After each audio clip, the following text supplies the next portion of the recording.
यहाँ में अरुणाचल में आप देखिए ऑल ओवर द ईयर आपका ग्रीनरी है, प्लांटेशन का ज़रूरत ही नहीं है। रिजर्व एरिया तो नहीं है, कम्युनिटी लैंड भी नहीं होता है, सबका इंडिविजुअल लैंड होता है। कैंपा एक्ट का हिसाब से आप पब्लिक हियरिंग बुलाना है।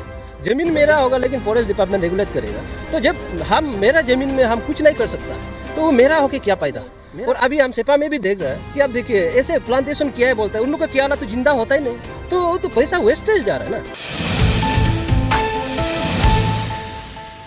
तो आज मीडिया इंटरेक्शन आने का वजह यह है कि हम 30 को बोमदिला में हम लोग ये वीडियो बनाया है। उसके बाद हम लोग दिरांग रेंज में चला गया। तो हम दोनों उधर जाके वहाँ में RFO भी नहीं था, कोई ऑफिसर तो नहीं था। तो इस स्टाफ को लेके हम लोग दिरांग से 60 किलोमीटर दूर बस्ती में हम दोनों शायद इंस्पेक्शन के लिए कूद गया। तो उसका बाद उसमें आपका मंडला है, मंडला तोप, मंडला पुदुंग, ऐसा मतलब 3-4 बस्तियां हैं जहाँ पे अब ये प्लांटेशन वगैरह किया। तो उसमें अब मंडला पुदुंग में जहाँ प्लांटेशन किया है वो बस्ती का अंदर में किया। तो बस्ती का अंदर में आपका SSB कैंप है, SSB का कैंप को राउंड करके उसमें प्लांटेशन किया। और दूसरी बात, प्लांटेशन एज पर नॉर्म्स किया नहीं है, ना पेंशन है ना क्या है, मैंने हार्डली उसमें 50-60 प्लांटेशन ही किए होंगे।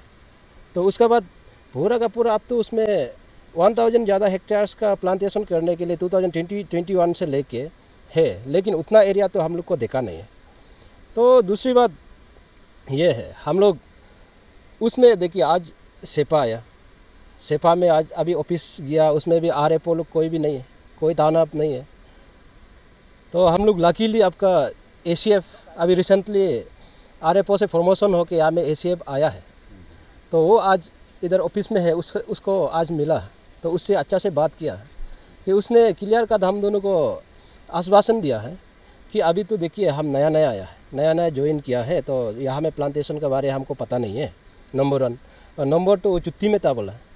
तो इसके लिए अभी फिर बारिश भी हो रहा है, तो उसके लिए उसने हम दोनों को बोला कि आप दोनों टाइम निकाल के थोड़ा सा हम लोग को टाइम दे दीजिए, तो हम लोग अब हम खुद आपको साथ देगा बोला। तो सर से हम दोनों ने रिक्वेस्ट किया कि ठीक है आप टाइम बता दो, आपका टाइम का हिसाब से हम लोग आएगा।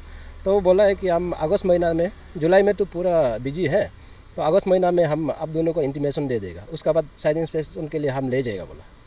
तो उसको सुन के हम दोनों भी अच्छा लगा, तो यहाँ से हम दोनों वापस जाएंगे। तो दूसरी बात, हम यहाँ का पब्लिक इन जनरल अरुणाचल का पूरा पब्लिक को ये बताना चाहेगा कि ये कैंपा में कितना पैसा है, ये है वो इतना मैटर नहीं है। तो जैसे कैंपा स्कीम क्या है उसको पब्लिक को समझाना है। तो डिपार्टमेंट हम दोनों ACF सर को भी क्लियर कर हम लोग बोला है कि जैसे कि आप तो अभी ऑफिस में है, कल को आप रिटायर हो जाएगा, और जैसे आप हो हम लोग परमानेंट नहीं है। परमानेंट जो है फॉरेस्ट डिपार्टमेंट रहेगा और हमारा जेनरेशन रहेगा। तो उसके लिए हम लोग ठीक है, आप ये को आप एनवायरनमेंट को आप कंजर्व करना वो अच्छा बात है, लेकिन यहाँ में अरुणाचल में आप देखिए ऑल ओवर द ईयर आपका ग्रीनरी है, प्लांटेशन का ज़रूरत ही नहीं है, नंबर 1। और नंबर 2, यहाँ में रिजर्व एरिया तो नहीं है, कम्युनिटी लैंड भी नहीं होता है, सबका इंडिविजुअल लैंड होता है। तो उसमें जैसे कि एक आदमी जिसका पास MLA का, मिनिस्टर का बैकिंग है, जिसका पास ऑफिसर्स का बैकिंग है, उन लोग क्या होता है कि आप इतना एग्जेगरेटेड एरिया दिखा के, जैसे आपका 100 हेक्टेयर्स, 50 हेक्टेयर्स, 20 हेक्टेयर्स, 10 हेक्टेयर्स दिखा के उसका पैसा लेता है। वो पैसा इतना मैटर नहीं है। तो उसका पास अगर इतना एरिया है तो एरिया को क्लियर डिमार्केशन, बाउंड्री डिमार्केशन के साथ साथ उसको दिखाना है पब्लिक का सामने। और उसके बाद फॉरेस्ट डिपार्टमेंट जो as per norms CAMPA act का हिसाब से आप पब्लिक हियरिंग बुलाना है। तो यहाँ ऐसे कुछ भी नहीं करता। तो क्या करता है कि आप जब फॉरेस्ट में हम लोग को ये समझना है कि जब कैंपा स्कीम में जो भी हम एक्टिविटी करता है उसमें जहाँ में हम एक पेड़ लगाया, एक पौधा लगाया, उस एरिया को हम ये डिफॉरेस्ट तो नहीं कर सकता है, पेड़ तो नहीं काटेगा। उसमें जितना भी होगा वो फॉरेस्ट का एक्ट लागू होगा, वो भी फॉरेस्ट एक असम फॉरेस्ट रेगुलेशन एक्ट 1891 लागू है। उसमें जो FRA, जो हम लोग को FRA 2006 में फॉरेस्ट ड्वेलर्स को, हम लोग जो जंगल में रहता है, तो हम लोग एक्टिविटी करने के लिए हम लोग को जो चूक देता है वो चीज़ बिल्कुल कैंपा में हम लोग को नहीं मिलेगा। उसका मतलब जब हम उसमें पेड़ कैंपा का स्कीम में लगा दिया, एक भी पेड़ लगा दिया, उस एरिया में हम बिल्कुल एक्टिविटी नहीं कर सकेगा। तो ये क्लियर है। वो जो गवर्नमेंट का हो जाता है, हाँ, वो गवर्नमेंट को, फॉरेस्ट डिपार्टमेंट उसको रेगुलेट करेगा। ज़मीन मेरा होगा लेकिन फॉरेस्ट डिपार्टमेंट रेगुलेट करेगा। तो जब हम मेरा ज़मीन में हम कुछ नहीं कर सकता है तो वो मेरा होके क्या फ़ायदा, मेरा बच्चा उसमें कुछ नहीं हो सकता है, तो गलत है। तो ये चीज़ को लेके हम लोग का बात है, माना वो पैसा मेथड नहीं है, लेकिन रूल्स जो सिस्टम है उसको पब्लिक को अवेयरनेस देना है। पब्लिक जो चाहता है, जिसका पास ज़मीन अवेलेबल है वो आप अवेल करो, कोई दिक्कत नहीं। लेकिन जैसे एग्जेगरेटेड एरिया देखा के, माना मेरा पास 5 हेक्टर 10 हेक्टर्स 20 हेक्टर्स बोल के हम देखा कि उसका पैसा ले लेता, कल को वो किसका ज़मीन दिखाएगा? फॉरेस्ट तो जियोटेक के हिसाब से पूरा एरिया को ले लेगा बाद में। तो इनोसेंट पब्लिक लोग इसमें विक्टिमाइज हो रहा है। तो उसके बाद अब जैसे कि ये है, जैसे अब फॉरेस्ट ये डिपार्टमेंट वाला क्लियर कर, इसमें ये है, अब 1 हेक्टेयर में ANR प्लांटेशन बोलने से 18,000 19,000 का ही अमाउंट है।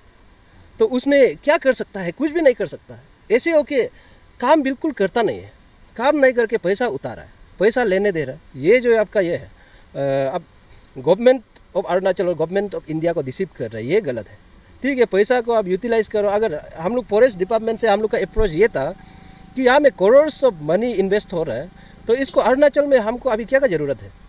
हमको रोड कम्युनिकेशन का ज़रूरत है, मेडिकल फैसिलिटी का ज़रूरत है, अब एजुकेशन सेक्टर जरूरत है, जो बेसिक एम्यूनिटीज है उसका अरुणाचल में ज़रूरत है। अरुणाचल ऐसे डेवलप नहीं हुआ है कि हम ये फॉरेस्ट मैंने वो प्लांटेशन जनरेशन करने के लिए हम पैसा फेंकेगा, क्योंकि हम लोग को बेसिक एम्यूनिटीज ही नहीं है। तो हम वो सब करके, वो तो अननेसेसरी वेस्टेज है।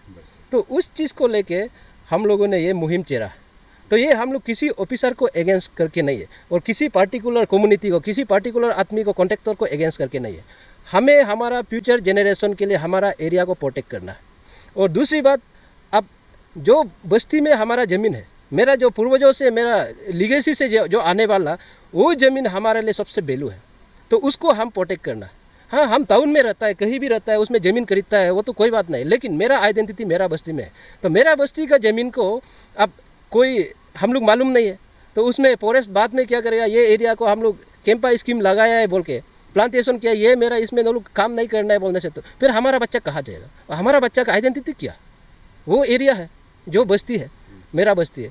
तो उसके लिए हम लोग, ठीक है, आप एनवायरनमेंट को भी आप प्रिजर्व करो, कंजर्व करो, प्रोटेक्ट करो, साथ ही साथ हमारा अपना आइडेंटिटी को भी हम प्रोटेक्ट करना है। उसी को लेके हम सभी से अपील करता है कि सब का सब, मैंने हर कोना से जिसको एग्रीव लग रहा है कि हाँ मेरा यहाँ भी गलत हुआ, सबका सब आवाज़ उठाइए। और हम लोग इसको, ये मुहिम को ऐसे ले जाना है कि आप ये गवर्नमेंट ऑफ इंडिया तक, जो आपका कैंपा में क्या होता है कि इतना अमाउंट आता है, उससे 90% अमाउंट को प्लांटेशन में लगाना है बोल के वो डायरेक्शन है। अदर एक्टिविटीज़ में 10% का सिर्फ दिया। तो हम लोग को ये चाहिए, उससे 50% या 60% अमाउंट हम लोग को इंफ्रास्ट्रक्चर डेवलपमेंट में लगाना है। हम लोग ऑल ओवर द ईयर हम लोग को ग्रीनरी है, प्लांटेशन करने का जरूरत ही नहीं है। और अभी हम सेपा में भी देख रहे हैं कि आप देखिए, ऐसे प्लांटेशन किया है बोलता है, उन लोग का क्या तो जिंदा होता ही नहीं। यहाँ में नेचुरल आपका इतना फॉरेस्ट है, वो इतना सुंदर से, तो उसका अलावा हम उसमें प्लांटेशन लगाने का क्या ज़रूरत है? और लगाया वाला भी पूरा फेल हो रहा है, मर रहा है, तो पैसा वेस्टेज जा रहा है ना। तो इस चीज़ को हम लोग सिस्टम को बदलना है बोल के हम लोग मुहिम चेरा हुआ है। उसी के लिए हम ये है, तो उसी के लिए थैंक यू।